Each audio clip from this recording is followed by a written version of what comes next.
குத்து விளக்கெரிய கோட்டுக்கால் கட்டில்மேல் மெத்தென்ற பஞ்ச சயனத்தின் மேலேறி கொத்தலர் பூங்குழல் நப்பின்னை கொங்கைமேல் வைத்துக் கிடந்த மலர்மார்பா வாய்திறவாய்!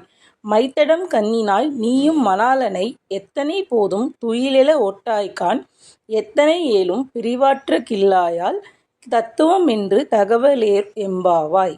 குத்து விளக்கெரிய யானை தந்தத்தால் ஆன கட்டில்மேல் விரிக்கப்பட்ட மிருதுவான பஞ்சு மெத்தையில் விரிந்த கொத்தாக பூசூடிய நப்பின்னையின் மார்பில் தலைவைத்து கண்மூடியிருக்கும் மலர் மாலை தரித்த கண்ணனே, நீ எங்களுடன் பேசுவாயாக!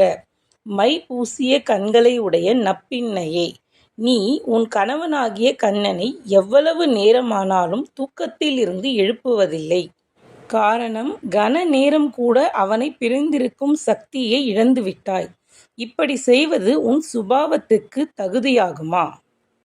பஞ்ச சயனம் என்பது அன்னத்தின் தூரிகை, இலவம் பஞ்சு, பூக்கள், கோரைப்புல், மயில் தூரிகை ஆகிய ஐவகைப் பொருட்களால் செய்யப்பட்ட மெத்தையில் தன் மனைவியின் மார்பின் மீது தலை வைத்து தூங்குகிறானாம் கண்ணன். எழுவானா? அவள்தான் எழ விடுவாளா?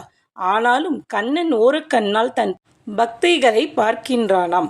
நீ எங்களுடன் பேசு என்று பாவை பெண்கள் கோரிக்கை எழுப்ப அவன் ஓரக்கண்களால் பார்த்து, நீங்களே அவளிடம் சொல்லுங்கள் என்று தன் மனைவியை நோக்கி சைகை காட்டுகிறானாம்.